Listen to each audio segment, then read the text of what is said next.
ప్రముఖ రాజకీయ నాయకులను చూడట్లేదు, సెలబ్రిటీలను చూడట్లేదు. ఎవరైనా సరే చట్టం దృష్టిలో అందరూ సమానమే అని రంగనాథ్ మాత్రం ప్రస్తుతం అక్రమ కట్టడాలు ఎవరైతే కట్టారో వారి గుండెల్లో సింహ స్వప్నంగా వెలిగాడని చెప్పేసి కూడా చెప్పుకోవచ్చు. సో మొత్తానికి మరి కన్వెన్షన్ ఎప్పుడు స్టార్ట్ అయింది, దీని మీద ఎందుకు ఈరోజు ప్రభుత్వం ఇలాంటి చర్యలు తీసుకుంది, గతంలో 2014లో కూడా కన్వెన్షన్ మీద వివిధ రకాలుగా కూడా అభిప్రాయాలు వ్యక్తమయ్యాయి. అయినప్పటికీ చుట్టుపక్కల కొన్ని ప్లేస్లు కూల్చారు తప్పించి కన్వెన్షన్ జోల్కి మాత్రం ఇటు బీఆర్ఎస్ ప్రభుత్వం వెళ్ళలేదు. సో అదొక్కటి కన్వెన్షన్ తప్ప మిగతా ప్లేస్లను కూడా కూల్చేయడం అనేది జరిగింది.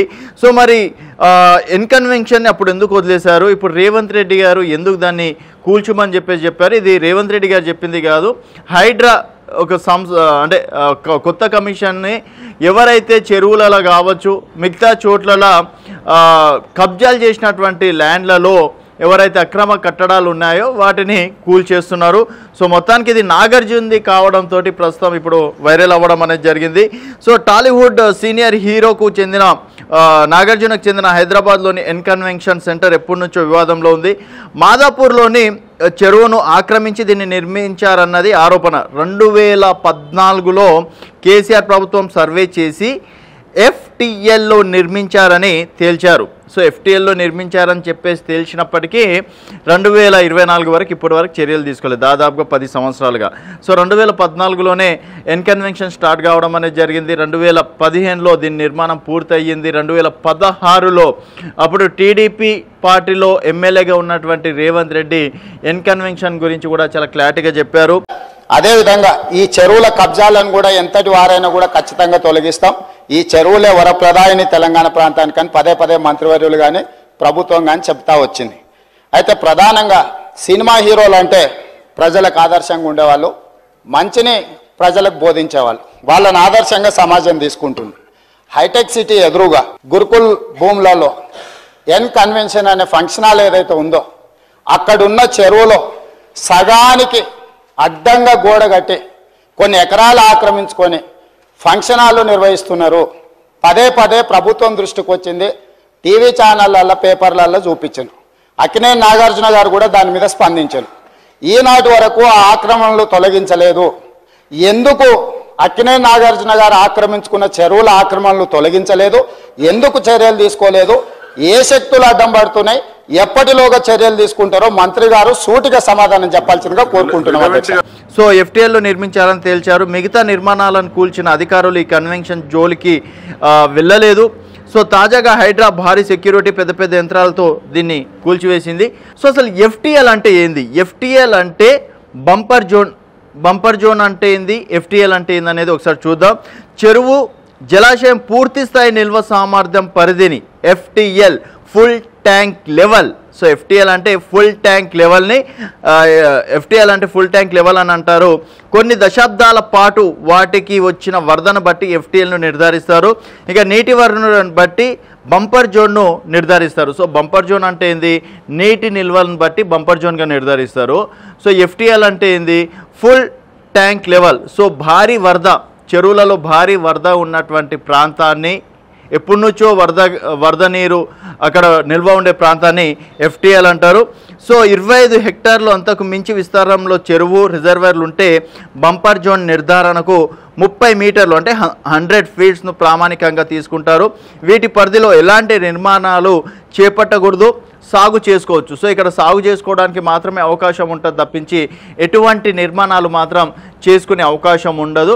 అది FTL. అలాగే బంపర్ జోన్ అంటే ఇప్పుడు బంపర్ జోన్ కావచ్చు, FTL పరిధిలో ఎవరెవరైతే ఫామ్ హౌస్లు ఉన్నాయో అలాగే కన్వెన్షన్లు కావచ్చు, అక్రమ కట్టడాలు కావచ్చు, అవన్నిటిని కూడా హైడ్రా కూల్చివేస్తుంది. సో గతంలో కూడా రంగనాథ్ గారు ఎవరైనా సరే నాకు చట్టం దృష్టిలో అందరూ సమానమే. సో కన్వెన్షన్ గురించి కూడా ఆనాటి ఎమ్మెల్యే అయినటువంటి రేవంత్ రెడ్డి గారు అసెంబ్లీలో ఏం చెప్పారు అనేది ఒకసారి చూద్దాం.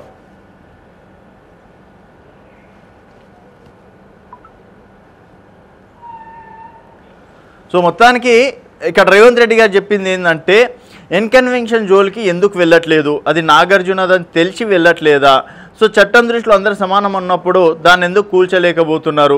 దానిపైన కూడా వివిధ రకాలుగా అభిప్రాయ భేదాలు కూడా వస్తున్నాయి, ఇన్ని కంప్లైంట్స్ వస్తున్నాయి, అయినప్పటికీ ఎందుకు చర్యలు తీసుకోవట్లేదో కూడా చెప్పాలంటూ కూడా అసెంబ్లీలో చాలా క్లారిటీగా చెప్పడం అనేది కూడా జరిగింది.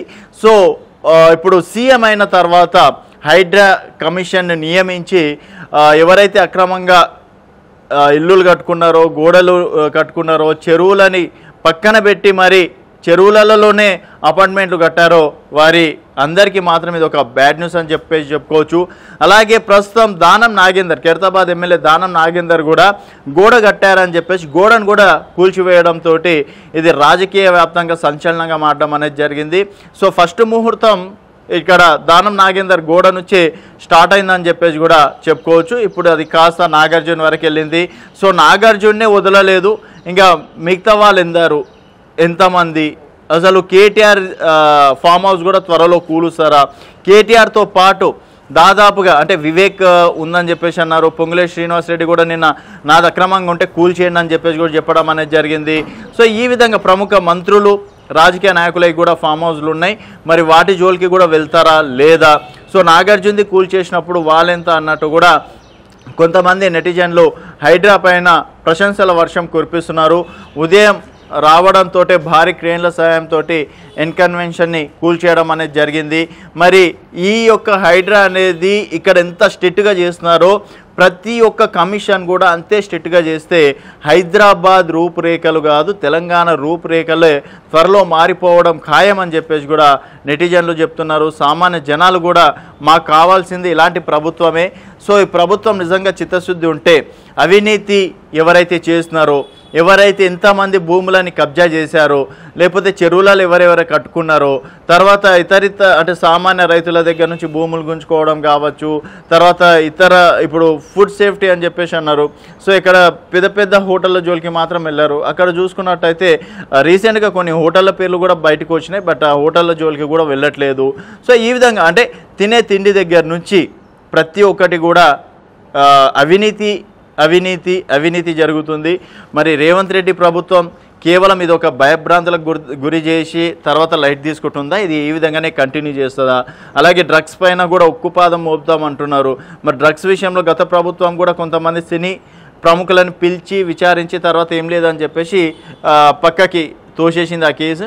మరి ఇప్పుడు మళ్ళీ దాన్ని రీఓపెన్ చేసి డ్రగ్స్ విషయంలో కూడా ఈ విధంగానే స్ట్రిక్ట్గా ఉంటారా అనేది వేస్ట్ చేసి చూద్దాం. మొత్తానికి ఎన్కన్వెన్షన్ ఇష్యూలో మరి ప్రభుత్వం తీసుకున్న నిర్ణయం. అదేవిధంగా ఈ చెరువుల కబ్జాలను కూడా ఎంతటి వారైనా కూడా ఖచ్చితంగా తొలగిస్తాం. ఈ చెరువులే వరప్రదాయని తెలంగాణ ప్రాంతానికి అని పదే మంత్రివర్యులు కానీ ప్రభుత్వం కానీ చెప్తా వచ్చింది. అయితే ప్రధానంగా సినిమా హీరోలు అంటే ప్రజలకు ఆదర్శంగా ఉండేవాళ్ళు, మంచిని ప్రజలకు బోధించేవాళ్ళు, వాళ్ళని ఆదర్శంగా సమాజం తీసుకుంటుంది.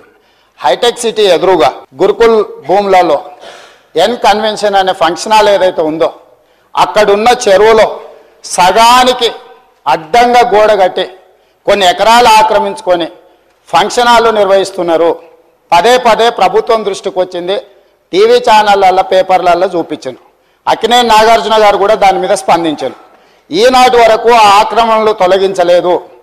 ఎందుకు అక్కినేని నాగార్జున గారు ఆక్రమించుకున్న చెరువుల ఆక్రమణలు తొలగించలేదు? ఎందుకు చర్యలు తీసుకోలేదు? ఏ శక్తులు అడ్డం పడుతున్నాయి? ఎప్పటిలోగా చర్యలు తీసుకుంటారో మంత్రి గారు సూటిగా సమాధానం చెప్పాల్సిందిగా కోరుకుంటున్నాం.